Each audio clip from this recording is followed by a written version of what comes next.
share the screen.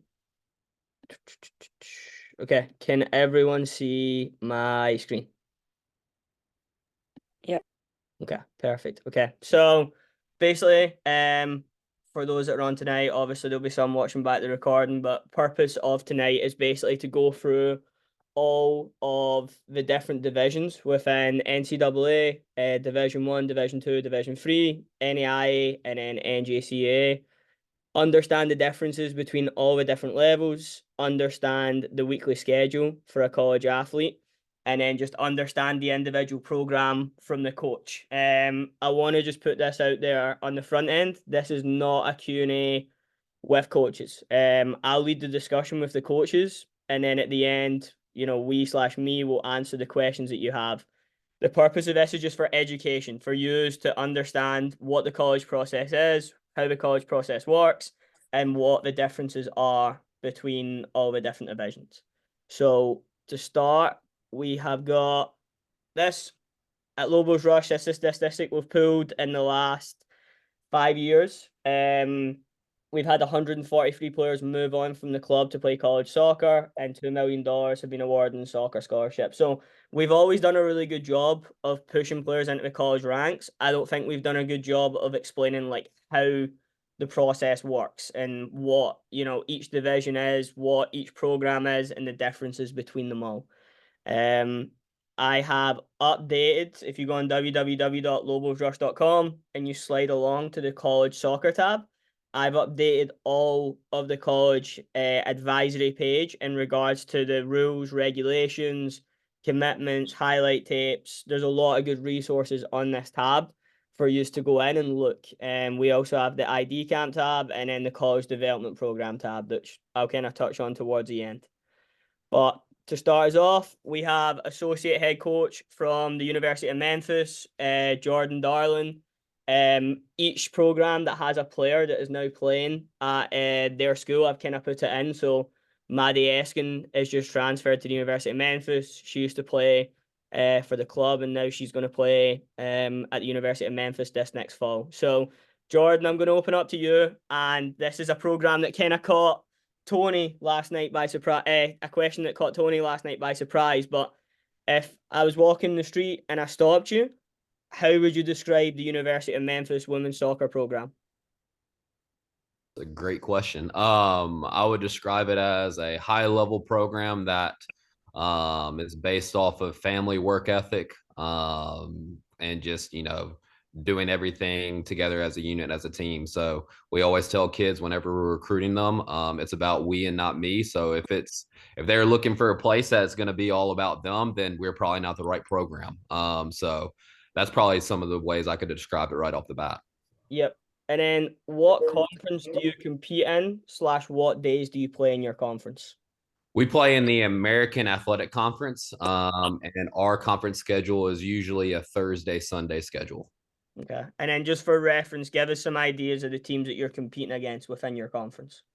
So we're playing against the likes of South Florida, Florida Atlantic. We've had a couple of teams realign into our conference. A lot of Conference USA teams have now transitioned over with Florida Atlantic, UAB, some Texas schools, the UTSA. So we play. Usually we're the ones that are traveling a fair amount of distance, from going to Florida, going to Texas, going to Tulsa to play, or going to Oklahoma to play Tulsa. I think the outlier is probably Temple up in Philadelphia. So there's a They have lot. a nice field. Hold on. Okay, perfect. And then in regards to, obviously you've done really well this year. You got to the NCAAs and had a lot of success. Like in terms of the conference, what we kind of spoke to Tony last night. The conference was one of the harder conferences in the nation. Is that kind of similar with yours? Your conference is one of the ones that sets you up for NCAA division play. Yeah, I think it does. For us, we're always competing for a conference championship. So obviously in conference tournament, if you win your conference championship in the tournament, you get an automatic bid. But I think specifically for us, we challenge ourselves a lot in non-conference by playing high-level teams, and that's really what sets ourselves up to, if we don't win the conference tournament, then we have a great chance of getting an at-large bid. Yep. So not for your specific program, but scholarships for NCAA Division One. What's the maximum you can get funding per program? Is every program fully funded? How does that work?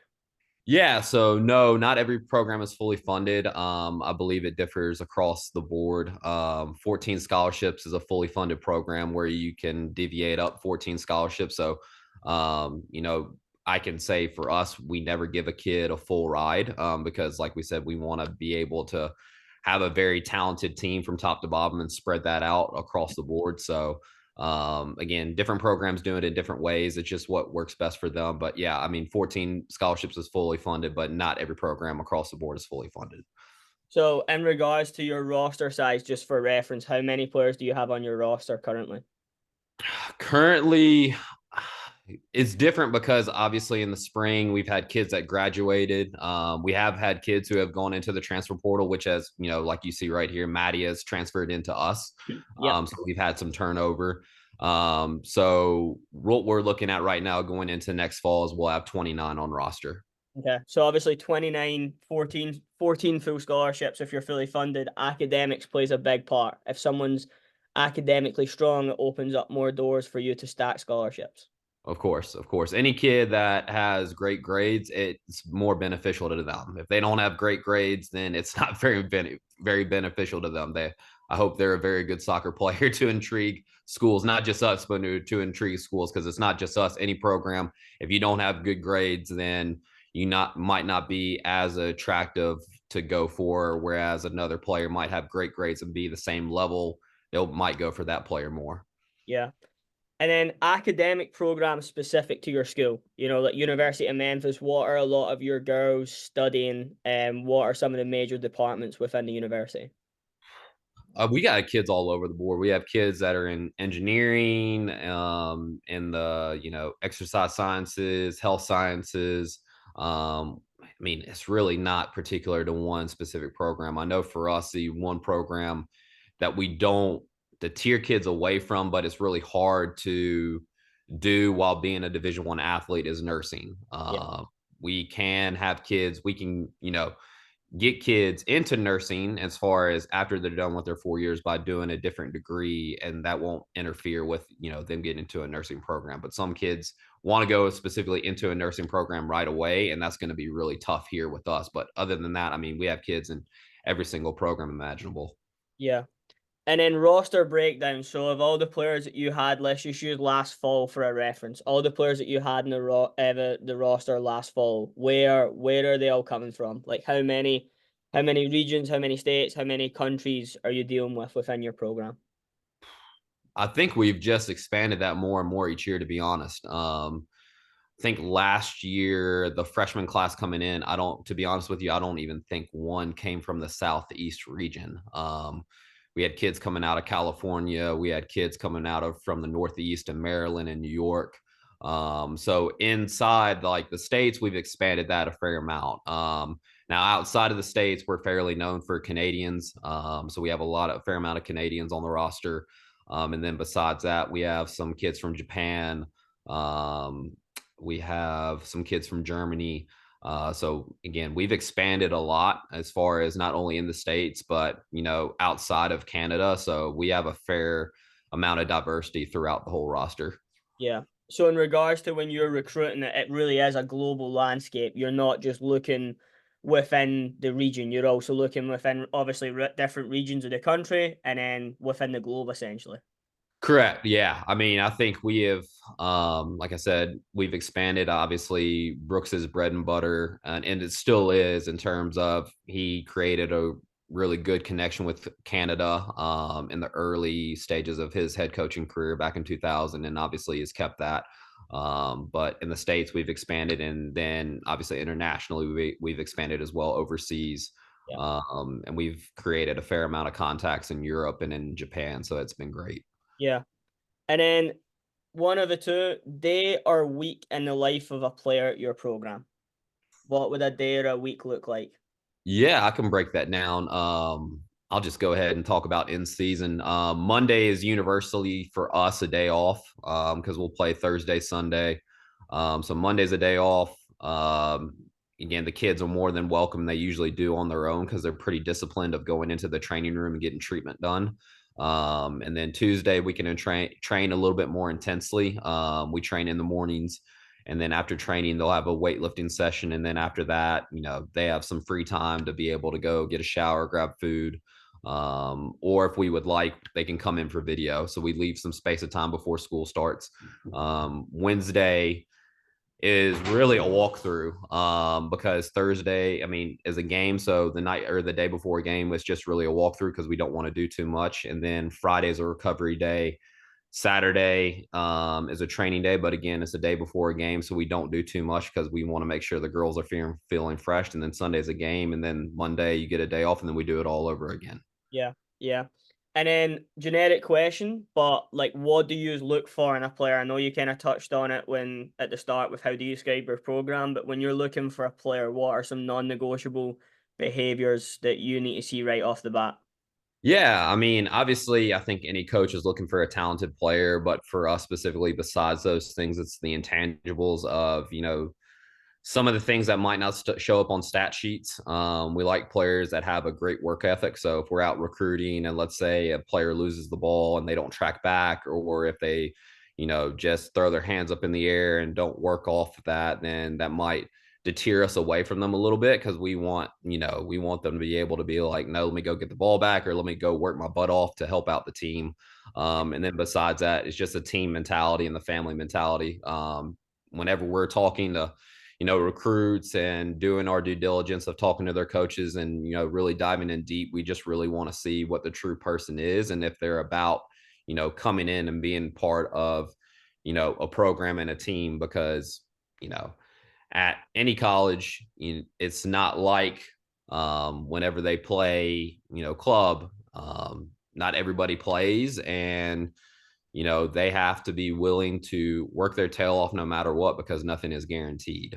So that mentality and that work ethic, it really goes a long way for us. And obviously when they get in here and, they really immerse themselves into it, they see the impact that can have of not only what it can do for them on the field, but off the field as well. Yep. And then last question from me. So how can we get in front of you as a player? If I'm a local player with the club, how can we get in front of the University of Memphis?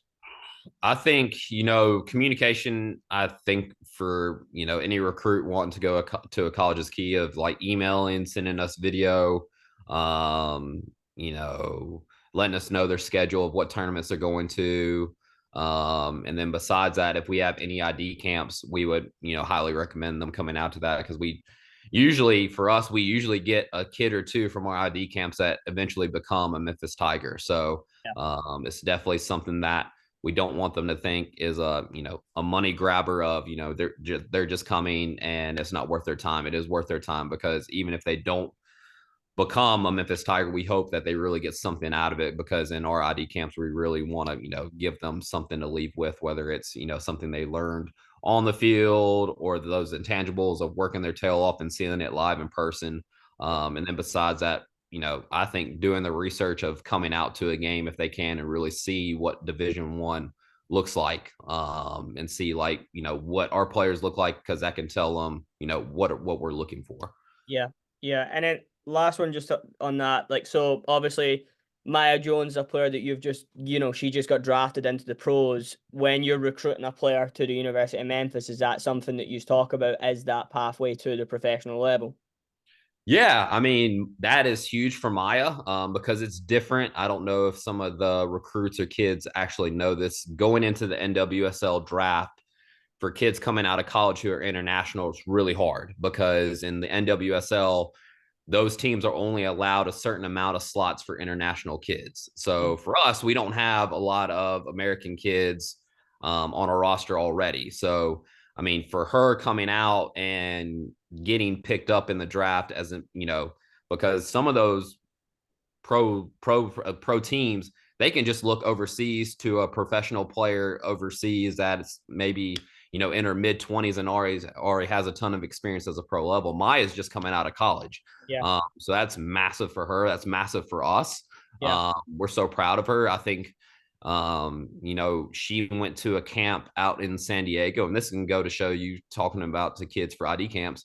She was invited to a camp out in San Diego that was like a pre-training NWSL draft training camp. They told her nothing was going to be paid for. She was just going to have to go out on a limb. She went out there and tore it up, and I think that's what got her to get drafted. I Yeah. think if she didn't do that, she probably wouldn't have gotten drafted. Yeah. But besides that, we place a lot of kids overseas if they don't make the NWSL. But for her, I think getting her footprint in is going to be huge. And again, I mean, I've heard a lot of great reviews. Obviously, we've seen it in person, Yeah. but from the pro coaches in the NWSL, I think the San Diego Wave are really, really excited that they got her.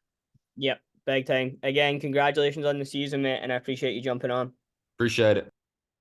So next up, we have Julia Osmond. She is the head coach at Christian Brothers University here in Memphis, and kind of the same trail of questioning to you, Jules. First one, how would you describe your program? How would you describe the program at Christian Brothers University? Yeah, basically I tell the girls when they come in, we're a family. We got to hold each other accountable. Team dynamic, team culture is key. We want positivity, we want competitiveness, but all in all, we got to hold ourselves accountable on and off the field. What are you doing when when your coaches aren't looking? What are you doing when your teammates aren't looking to make you better? We can't be checking on you 24/7. So what are you doing to get yourself better on and off the field? And I think that culture just kind of grows throughout the team once you set your standards high with the GPA that's required. Get into practice early, what you're expected in practice. So definitely a good team culture, positivity, accountability is the main thing that we look for. Yep. And then what conference do you compete in and what days do you play? We play in the Gulf South Conference. We play Fridays and Sundays, and then one team's just switched to Wednesday and Sundays. So Wednesday, Friday, Sundays typically, and in regional games we play Thursday, Saturdays. So in regards to some of the teams in your conference, like who are we playing against? Like who's some of the teams that you compete against? Yeah, our conference covers Alabama, Mississippi, Tennessee, Georgia, and the top of Florida. So West Florida, Delta, Lee, Mississippi College, Auburn, Montgomery, Huntsville, West Alabama, Delta. So a lot of range. Our longest trip's about 8 hours. Our shortest trip's just up the road to Union for an hour. Yeah. So I mean, obviously, knowing your conference, big thing is you're playing Friday and it's quick turnaround to play Sunday. So in regards to like the squad and the squad depth, is that something that you obviously look for and need at that within this conference essentially? Yeah, so we'll look for a squad of 28, 3 or 4 keepers in that. And what that does, it gives us 24 field players. And over the space of the weekend, you're looking to play 18 to 19 players. Couple of injuries, couple of knocks, all of a sudden, that 28 roster turns to 23, 24 available fit players with 4 keepers. So a bigger roster really does help, and also it creates a competitive environment in practice where if you're not doing what you need to be doing in practice, that next player's doing what they need to be doing, they're going to get the call up ahead of you. So at any given time, my starting lineup on Friday could be different to Sunday and could be different to the following week, depending on your effort level and practice. So again, that's what I go back to accountability. How are you holding yourselves accountable on the field, off the field, to get better? Yeah. And then not for your specific program, but scholarship maximum for NCAA Division II, and then also how many per roster are on a full ride, if any. Yeah, so we get 9.9 Division II, and we stack athletic and academic. And I do not have any players on full scholarships. Again, like Jordan said, the GPA is huge. The higher GPA, the more money you're going to get academically, and then obviously the closer we can get you to a full ride with athletics. But yeah, there's not many schools that will give you what is technically called a full ride. Again, the better you are player on the field, the better you are in the classroom, the more you're going to get. So yeah, and then obviously knowing like CBU is such a good academic institution, what academic programs are specific to your school? What are some of your girls studying? What's really known at CBU academically? yeah, academically is engineering, business, social sciences, nursing, and then we have one sports degree. So we're not typically known for a sports school. We're more business, engineering, sciences, marketing, management, those areas, and that's where typically most of our girls for. Our engineering program is superb, very well known. So that's good to have. Yeah, and then you kind of touched on it, but like requirements to get into these programs, it's a little bit harder to get in than just typical, universities. Like this is a program that's essentially got pristine behind it. What are the academic requirements to get into the school? Yeah, so to get, like I said, to get a good scholarship and get into these programs, and not just getting into the programs, but being able to survive within those programs. You really, we're looking for players that are closer to a 3.8, 3.9. Your ACT is huge as well. 26 and above on your ACT is what we're looking for. We can obviously accept a little bit lower than that, but again, if you're not pulling the grades in high school, then our programs at CBU are going to be very, very tough for you. So I don't look at many recruits under a 3.6 GPA due to the fact that we are very academic.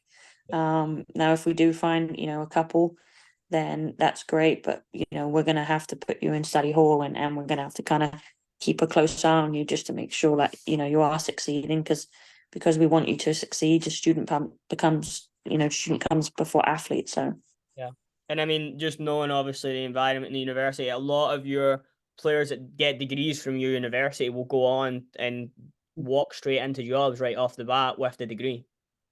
Yeah, we have 94% success rate. So walking out of CBU after 4 years, 3 years, 2 years, whether you come in as a freshman, junior, sophomore, senior, you're going to walk out with a very, very good job. If you do what you need to be doing. And we, at the school do career fairs, they'll do internships, and they work very, very closely with you on making sure that, you are successful walking into a job. So the degree, holds a lot of value. It's a very academic school. It's a smaller school, 1-13 ratio in the classroom, so you'd get a lot of attention. Yep. And then roster breakdown. Give us an idea of what the roster is at CBU in regards to the different countries, the different regions within the country. We have players from all over different countries. I think we had about 8 countries this year: Italy, Germany, Brazil, Norway, Sweden, Denmark, England, Colombia, Ecuador. And then states wise, we love local players from Lobos, being personally working with Lobos myself. We love local players. We have Illinois, North Carolina, Texas, Louisiana. Again, the first thing I look for is grades, and then obviously we go from there. Obviously, when you send your videos, we'll watch your videos, but the first thing I do is see your grade. If you don't have a good enough grade, we're not going to watch your video. So, yeah. And then dare a life as a player, one or the other. What does a dare a week in the life of a player, what does that look like? I'll flip it. I'll do the spring season. So we're now into a spring season. We're in an 8-hour period, which happens when you're out of season. You get an 8-hour period, and then February the 15th you'll start a 45-day window where you got a 15-hour period. So this next week coming up, the girls will do speed training with a speed training coach on Monday. Tuesday we'll be in the weight room with some cardio afterwards.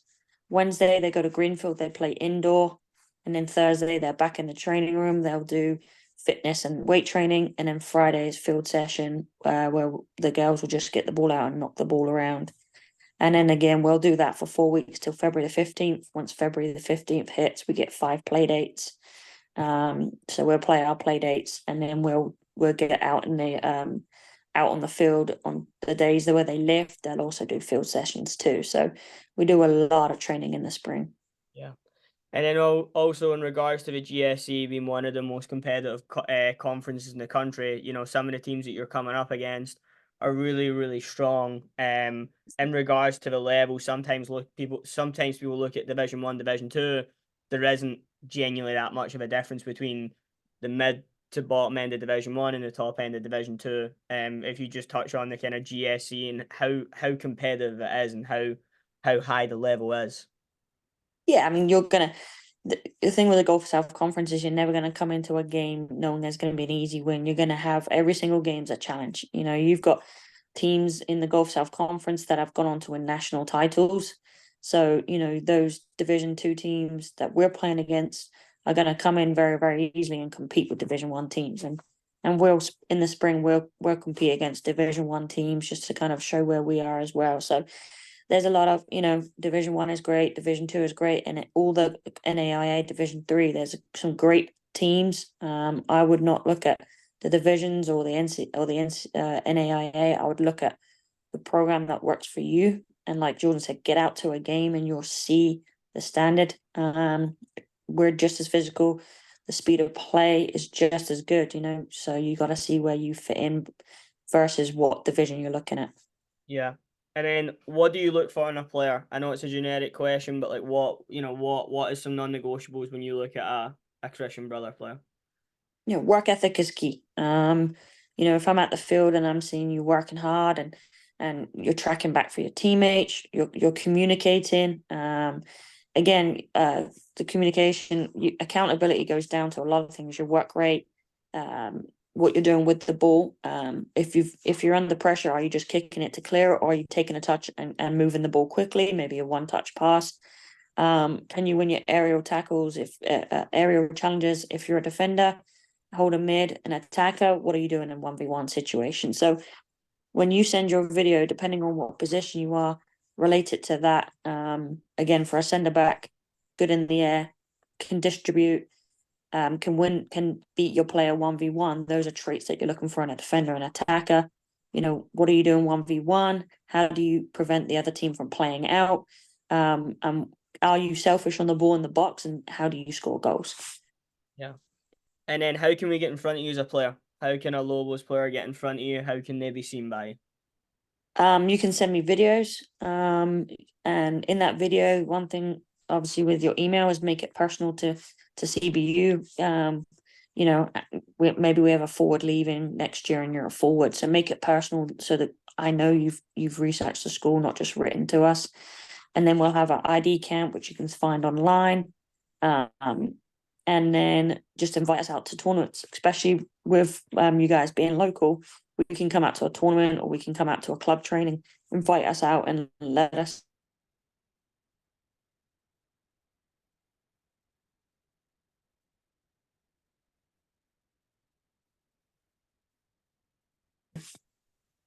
We lost her. Oh, there we go. We're back. We got you back. Yeah. And then just as well, what, you know, in regards to like ambitions with the program, obviously it's something that you've just took over a year ago. You know, you're wanting to get a lot of players in, especially from the local area. So like growing the CBU brand within, you know, the Memphis area is something that you're obviously looking to do. Definitely. We have, you know, out of our commits right now, 3 of them are Lobos players, and I plan on continuing that. We're adding, you know, 3 or 4 internationals. Biggest thing for us this year is adding the depth in the squad. Like I said, to get to 28, but get to 28 competitive players. And so we'll add internationals, transfers, and then again we like local. I love local players as well. So we'll add a mix of that. So good grades, good attitude, and we're going to come watch you and hopefully make you a future buck. Fair enough, Jules. Thank you so much for jumping on. Thank you. Okay, next up is assistant coach Johnny Ellis. He is at Belhaven University, which is a Division 3 school down in Jackson, Mississippi. So kind of similar trail of questioning to you, Johnny. How would you describe your program? Yeah, so obviously, like you said, we are a Division 3 program based in Jackson, Mississippi. I would describe us as an up-and-coming program because I think, you know, myself and our head coach have been at Belhaven since 2018. We kind of inherited a program that, to be honest, was not in the best place, I think, when we took over. And I feel like our progress, I think has been quite kind of linear over the last kind of five years or so. But I think we're a program that not where we want to be yet. You know, I think to say we had a good season this past season. I think we finished 13-4-2 overall. And we actually lost in our conference semi-finals, which we were a little bit disappointed at. And you know, I think as a program and as a team, we feel like we're constantly improving, but again, we're not where we want to be just yet. I think we're still kind of on a in that process of continuing to get better and better. And I think, you know, over the course of the next few years, we'd like to be, you know, competing not just kind of regionally, but hopefully nationally. I think that is definitely the aim. And I think with the consistency of our staff that we've had and the talent that we keep bringing through, I think that's something that we can hopefully achieve in the next few years. I think again, I know the other guys also kind of mentioned culture. That's a massive word, I think, in our program. That's something that we're really passionate about, and we always say that, you know, yes, we want to bring in good soccer players. That's really important. But I think more than that, we want to bring in good people, because I think, you know, bringing in the right people and the right personalities, I think really kind of makes up your team and kind of sort of dictates what the culture of your team is. I think we're a really hard-working group on the field and off the field. You know, our team GPA is always very high. We usually sit around about 3.6 typically. So I think that shows that, you know, our players are super hardworking and have high expectations off the field, just as they do on the field. And I think that's something that we're really, really passionate about. Yep. And then what conference do you compete in, and what days do you play? So we play in the CCS conference, which is the Collegiate Conference of the South, and that is a fairly newly formed conference. So this past fall was the second year of its life. So yeah, it's made up of kind of a couple of conferences that sort of joined together. But yeah, most of the teams who are in it, Maryville College, which is up in Tennessee, Covenant, Piedmont, LaGrange, Huntington. We actually have a new team joining us from Kentucky, and then Agnes Scott and Wesleyan are both Georgia. So yeah, typically, most of the teams are kind of between Georgia, Tennessee, obviously ourselves in Mississippi, Maryville the new Kentucky team. So yeah, most of them, they're all relatively local. I think Kentucky's obviously our longest trip, but we're we don't have to kind of drive cross country, which we used to have to go to Texas, which was a very long trip out to Sol Ross was our furthest one, which is like almost 2 days on a bus. So we really like the conference that we're in now, because it is slightly more local, and most of our away trips are between kind of 5 and 6 hours. Yeah. And then scholarship, obviously this is something in Division 3 in terms of athletic scholarships, if you want to touch on, and other ways that players can get scholarship at Belhaven.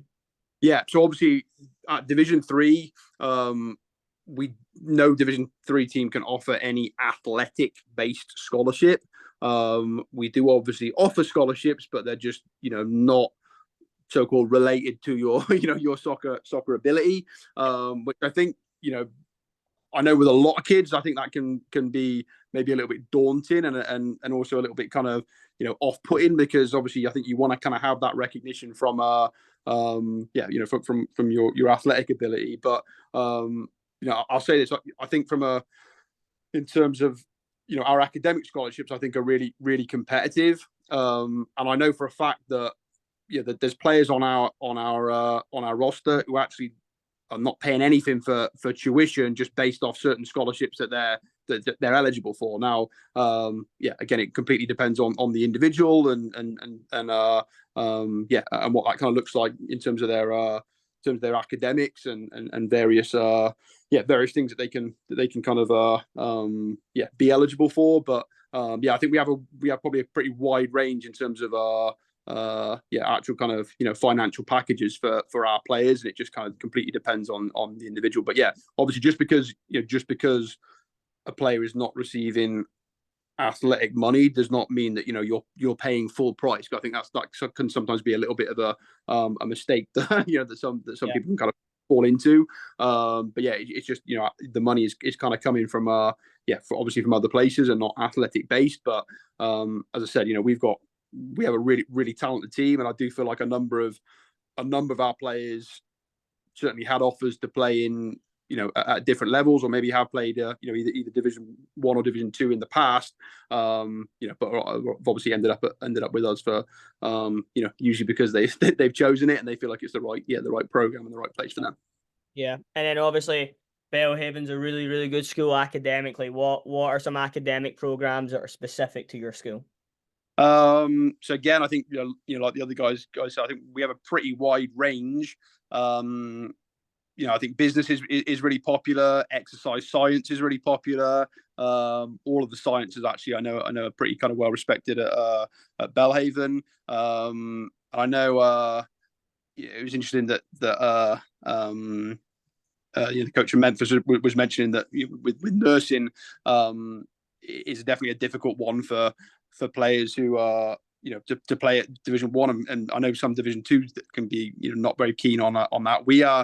We actually have a number of nursing students who do play for us, and I think that's probably a major that where we've had players who have had options to play maybe Division 1 or Division 2, but they've been passionate about they want to be nurses. That's the career that they want to go into, but they also want to play college soccer. And I think Division 3 as a whole, I would say we probably have a little bit more, maybe a little bit more kind of flexibility with that kind of thing. That's not to say that it's not challenging to do nursing and be a college athlete, because I think it definitely is.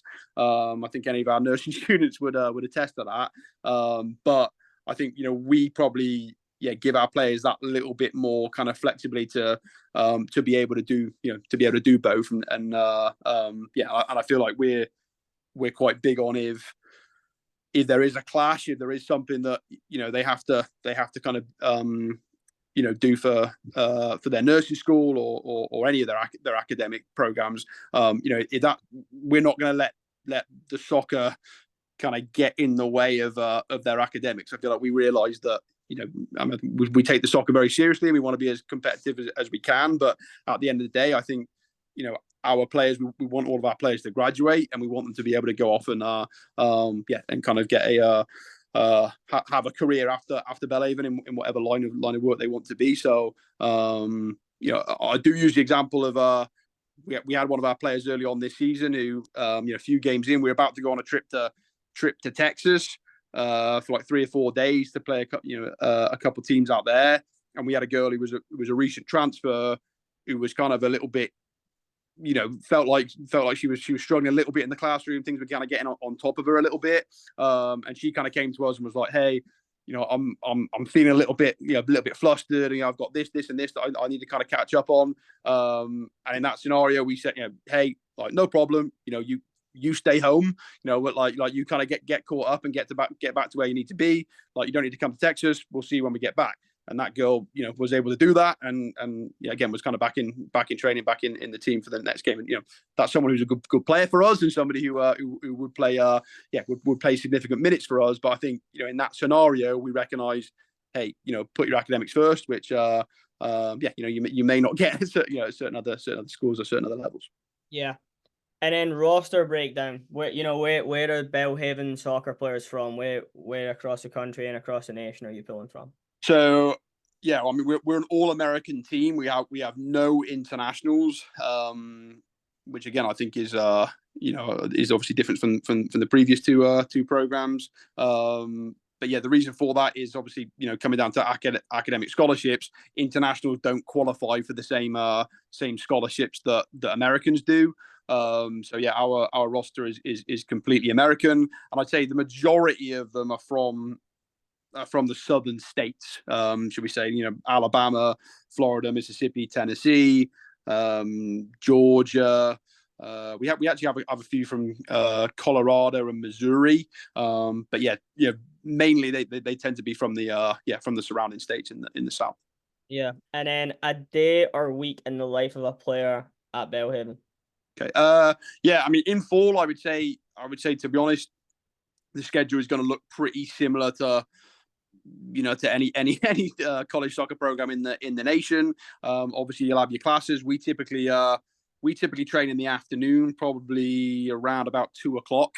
Obviously, we'll train Monday to Friday. We usually play our games either Tuesday or Thursday and Saturday.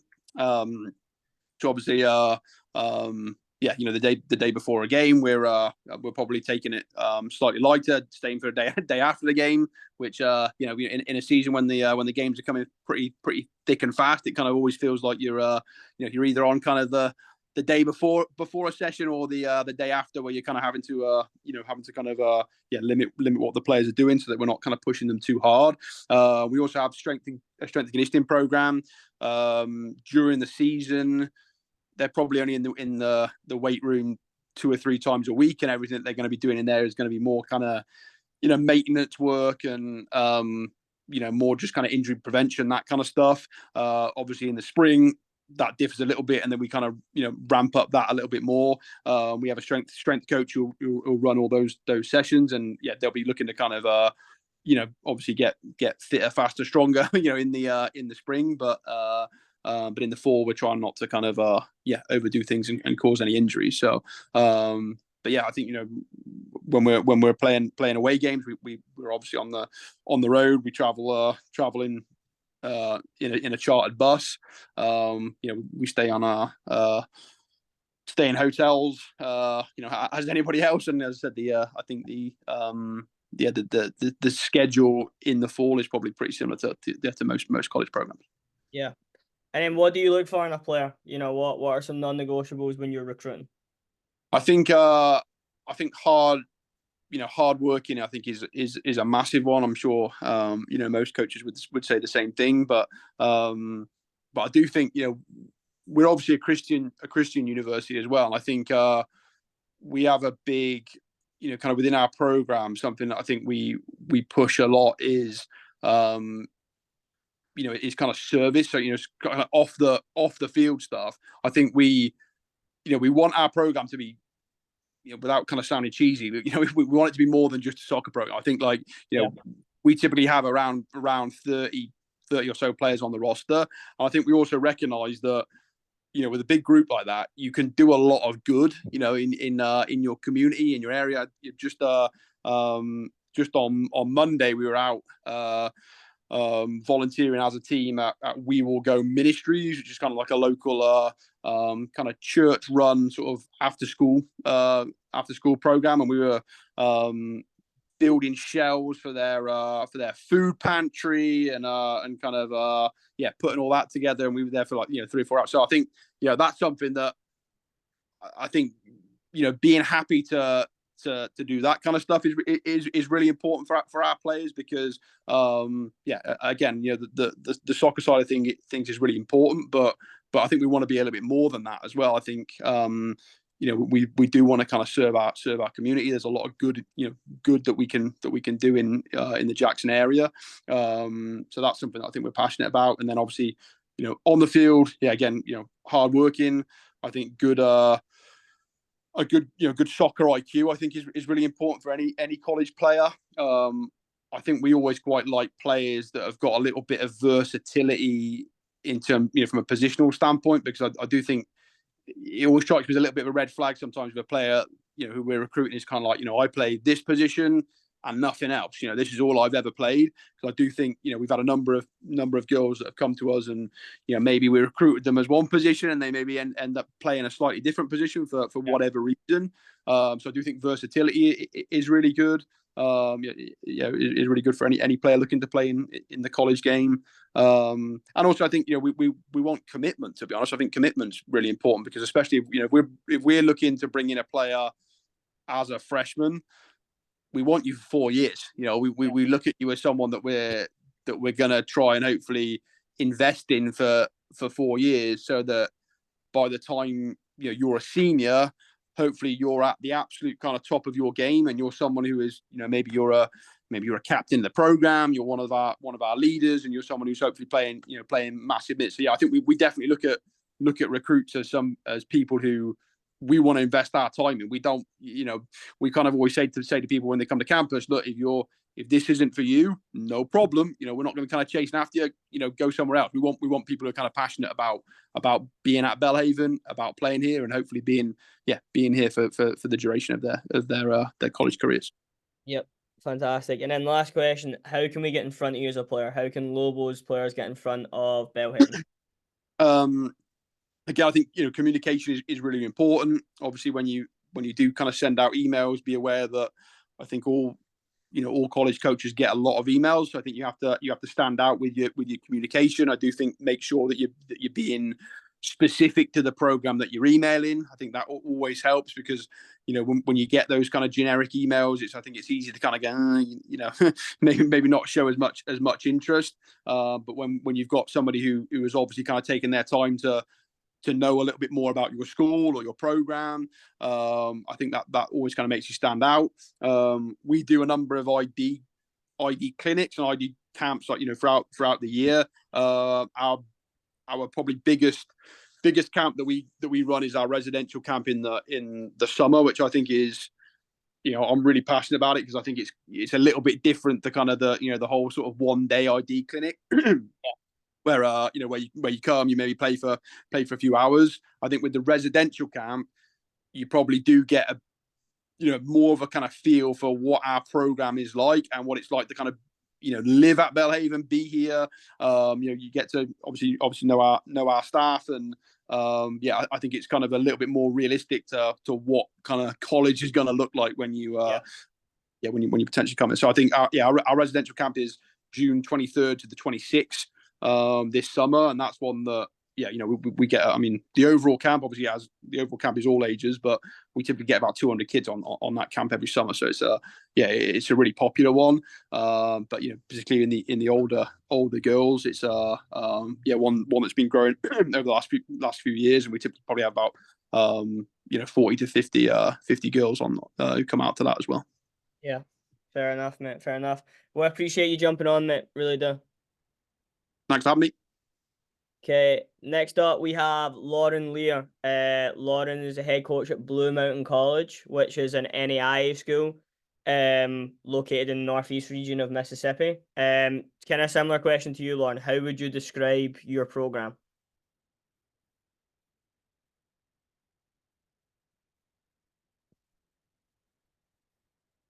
We got it on? I think you're muted. Sorry. There you go. So we're a very new program, right? We're only 3 years old, but that doesn't kind of hold us back from our competitiveness. Kind of like the other coaches said, we really strive on accountability for everybody. And then that we're very school focused, right? When I got here, the school side wasn't really important to the kids, and we kind of turned it around with we go every semester with a 3.5 GPA. So we play in one of the best conferences in our division of the nation. We play some of the best schools in the nation in NAIA. So we try to hold ourselves to a higher level than most. Yeah. What conference do you compete in, and what days do you play? We're in the Southern States Athletic Conference in the NAIA, and they're changing it this year to some schools can play Wednesday, Saturday, but we will continue to play Thursday, Saturday due to no athletic games or anything on Wednesdays due to our Baptist background. Got you. And then scholarship for your division, not for your specific program, but how many scholarships can you have at the maximum at the NAIA? So maximum NAIA is 12 full-ride scholarships throughout the whole team. But again, academics play a huge role in that. Yeah. And then, I mean, for those that don't really know, like your conference is like one of the best in the nation. And some of the, the misconception is that NAIA is just like a division that's not the NCAA, but the reality is some of the teams in your conference could compete in the top end of Division 1. So if you just want to kind of touch on the level that is actually at the NAIA level. For Southern States, at least, we play against William Carey, who held #1 in the nation until the Final Four this year. We also now have University of Tennessee Southern, who just kind of joined us this year. They play at They were ranked number 10 going in all the way. We play Life University, who was ranked 6 or 7 all year. So we play some of the top, at least for NAIA, that could probably beat most teams around, at least in the South. Yeah, for sure. And then academic programs specific to your school. What are some academic programs that are really specific to Blue Mountain? So most of my girls, at least, are in the biology for pre-med, business, kinesiology, and exercise science, and then really big in some of the criminal justice kids, and then nursing is a brand new program. We started it last year, and we really work well with our nursing program to have those, especially the transfer students who are going into nursing school.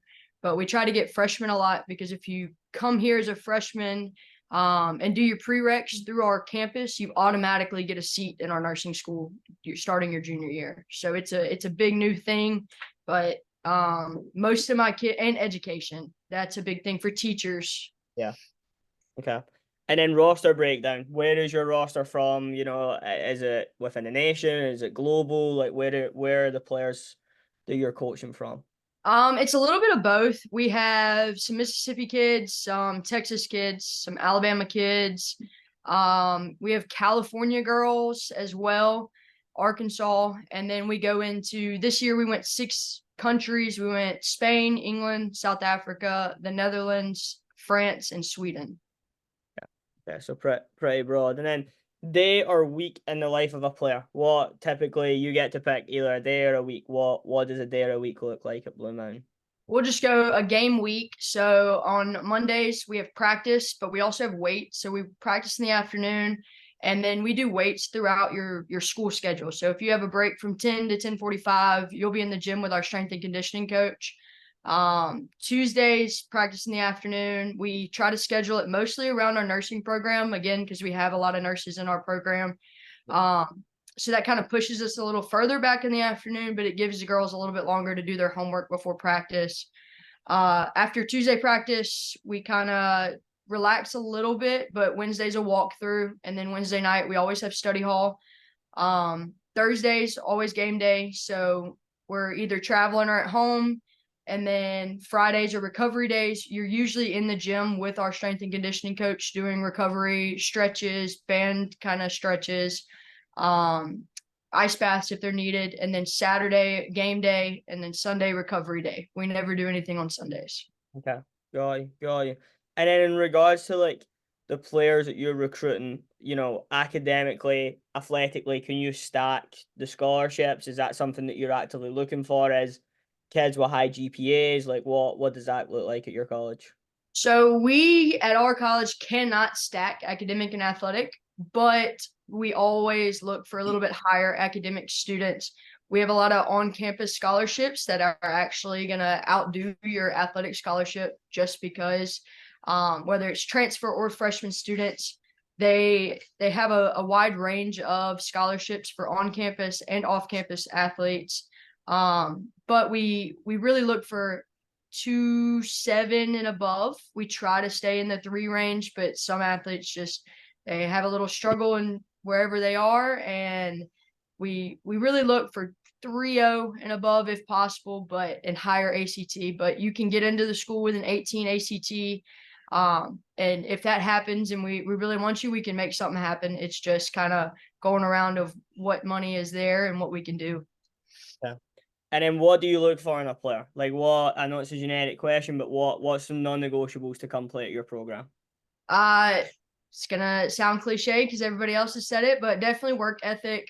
I look for somebody who's gonna take control on the pitch of their either club team or high school team, right? If you know you're being recruited, you should at least have a little bit more responsibility on the field with everybody else there. I look for a lot of communication. My team, if we don't communicate, we don't do well. And that's just something that I've kind of figured out along the way. I look for kids who are in it for a family and not for themselves. And then just quality player. If you're a quality player all around, we're gonna look at you and we're gonna attempt to at least get you here on a visit. And then just kind of those that are there to, when you finish soccer, you're there to get your job next, right? Or go back to master's school. So we're kind of there along the way to really help you do what you need to do. Yeah. And then how can we get in front of you? How can our players get in front of you? How can we get in contact with Blue Mountain? Definitely emails, right? Personalized emails. Don't send out the generic ones or the CC'd with 100 coaches. We see that. It just kind of throws us off of where you're talking to all these other schools too. The emails really need to have video in them. I love just talking to students that I get to see you play before I talk to you. And then send a schedule with it. If we can get out, especially we're an hour and 15 minutes south of Memphis. So if we can get out there and go see you play, like that's something we want to do. And then again, just consistency on emails. If I don't answer you the first time, send it again. Make yourself stand out a little bit more, and I'll definitely see it the second time. Fair enough. Thank you so much for your time. Thank you. Okay. The next phase is going to be kind of weird because I've not got anyone. We'll do this. Mackenzie, put your camera on so I'm at least talking to someone. How do I put my camera on? Put the camera on so I can talk to someone while I'm doing this. So I'm kind of just going to go through. Mama, how do I put the camera on? What's it? Hold on. Start video. There we go. I got it. Okay, perfect. So I'm gonna just go through the northwest side of things. Obviously we've went through Division 1, Division 2, Division 3, and NAIA, and then the last division is NJCAA. So I'm the head coach at Northwest. I've been there for 3 years now. And I'll just kind of batter through the questions that I've asked the other coaches, and then at the end I'll open it up for anyone that's got any questions on the call. So how would you describe your program? Our program is super competitive. That's the first word that I would say. I think we are really looking for players that want to compete every day, not just, 1 or 2 days. They want to push themselves. They don't want to just come in and go through the motions. We are essentially a 2-year program that leads to a 4-year program. So, we're wanting players that want to come in and they want to play at a higher level for whatever reason, academically, athletically, financially, they've not been able to go to the highest level of normally Division 1, Division 2. So they come to us, they get trained for 2 years, they get better, and then they move on. We compete in the MAC conference, and the days we play is Tuesday, Friday. So our conference is super competitive. In terms of a nation, the final 4 this nation, 3 of the teams were from our conference. So in regards to the conference and junior college, it's one of the top in the nation. And then obviously we play Tuesday and Friday. Scholarship for your division, not program. We're different. We have 24 scholarships. So our scholarships cover tuition. The catch is with it, we can only have 6 players not from Mississippi. So majority of our roster needs to come from the state of Mississippi. And then we have 6 players that we bring in from either out of state or out of country to kind of help with the roster. So we're very specific in Mississippi heavy in regards to recruiting. And then anywhere outside of Mississippi, we're looking for players that are going to come in and be game changers, players that are going to come in and really take the program to new heights individually and collectively. Academic program specific to our school, we have everything. Every major that you can think of, we've got the prerequisites for. How a degree works is you have 120 hours in a degree. You have 60 and 60. 60 is general credits, and then 60 is your degree. So if you're biology, you have 60 general credits and then 60 credits in biology. At our school, with the resources we've got an academic advisor that's really specific to all the kids.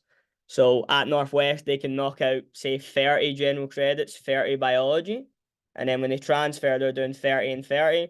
Or they can do all 60 gen eds here, and then the 60 gen eds, and the 60 biology at their next place. So it's kind of specific to what you want, but in terms of academics, we've got every program available. A lot of our kids are into nursing, biology, medical field. We're big into the medical side of things. Roster breakdown. We only have 25 players on roster. We have, like what I say, 6 players not from Mississippi, and then the rest are from Mississippi. Our non-Mississippi kids this year are from New Mexico, El Paso, Houston, Alabama, and then Memphis. Even though Memphis is like 15 minutes from where we are, it's still considered as out of state. So that's our out of state players. And then our Mississippi kids are from everywhere. We have kids from the coast, we have kids from Hattiesburg, kids from Jackson, kids from Tupelo, kids from Oxford, and then kids from DeSoto County. To give you reference, this last year, we didn't recruit 1 player from DeSoto County, and now this year we've recruited, I think it's 8. So each year is kind of different and depending on our recruiting needs at that time. They're a week in the life of a player, kind of similar to the rest of the coaches. Monday will be a walkthrough. We'll do a planned recovery because we play on the Tuesday. Tuesday we play, Wednesday we recover, Thursday we prep, Friday we recover. If we win on Friday, they get Saturday off. If we don't win, we train. And then Sunday night we train. We also are lucky with my program, it's me, and then I have 6 assistant coaches, a strength and conditioning coach, an academic advisor, and 2 athletic trainers. So in terms of the staff, it's crazy the amount of people that we have. Like if you think to your youth team, you probably at one time the most amount of coaches you've had is 2. With us, you literally have 10. So we have so many different outlets and so many different resources within our program, and it allows us to get super specific with the way that we train and the way that we play. What do we look for in a player? Like we want the best players that we want kids that want to play high level Division 1, want to play high level Division 2, want to play high level NAIA. Like we want kids that want to play beyond Northwest to a really, really high level. We're not really recruiting players just to come in. Like we're recruiting players for soccer. The academics is obviously important, and we take that seriously with our academic advisor. But our big side is athletics. Like we want to be, like currently we're ranked 2nd in the nation. We won our conference last year. Like we want to be the best. We want to be the best team in the nation. That's ultimately what the program is. And we want players that want to come in, want to be pushed, and want to be in a high performing environment. How can we get in front of you? Obviously, I'm a director of coaching within the club, but I mean, how to stand out is just email, text, be more specific with, your interest within the school. And just kind of get to know me, build a relationship. I'm big into relationships. Like if I like you as a person, it stands you in really, really good stead. Like I don't want to be with players that, have got negative attitudes or negative vampires, we call them. We want vitamin C energy bunnies. We want players that want to be there, that want to match our intensity and want to match our level of competitiveness when it comes to soccer. We've got so many players that play for Lobos and have came to Northwest. Like most of our roster have at least came through Lobos. But this girl here, her name is Jennifer Enriquez. She played for West Texas Rush. So with being part of Rush, obviously it's a global club. The kid that we've got from El Paso is also from Rush. The Houston kid that we've got is from Houston Rush. And then the Memphis kid is from Lobos Rush. So we're big into getting players within the Rush network. So she is from Las Cruces, New Mexico, played for West Texas Rush. I know the director out there really well. We've got a good relationship. She came and played 2 years with us, and then she's now on a full scholarship to Division 1 school at University of Tennessee at Martin. So that's kind of like a pathway that we produce. You come through your youth team, you come play junior college, and then obviously she's moved on and she's competing at a big Division 1 school now. So that's kind of the pathway that we're trying to create. Our schools, obviously, with us being fully funded, the price is not really an issue in regards to we can take care of mostly everything, which is a big advantage to the Mississippi kids and then also to the out-of-state kids that we pick up. So that's just something I want to add as well, is the fact that, you know, we obviously are pulling a lot of players from Lobos, but this kid has came from a rush from, you know, West Texas. So last thing that I'm going to touch on, and then I'm going to stop sharing. I'll come off and I'll answer any questions, but we have a Lobos Rush College Development Program, and ultimately, you know, I came up with this program 3 years ago. I used to coach the WPSL team, which was the women's like semi-professional team in Memphis that the club used to run. But we have so many players that go off and play in college. Like, you know, since 2019, it was 140, I think it was 143 or whatever it was. We want to give back to the players that play for us, move on to college, and then want to come back and train and stay fit over the summer months. So this college development program is something that we run. We run it through June and July. I run it. You know, I think Enda, the head coach at CBU on the men's side, runs it as well. And you know, we really try and give back to our players that have done really well, and you know, obviously want the platform to continue to train over the summer, and then also reconnect with teammates that some of them have played since they've been 7 years old, and then they reconnect with this program in the summer. So it's a pretty cool program that we've got, and it's highly competitive. So this is just another aspect to the college services that the club provides and that we provide. I am going to stop sharing, and I'm going to stop recording.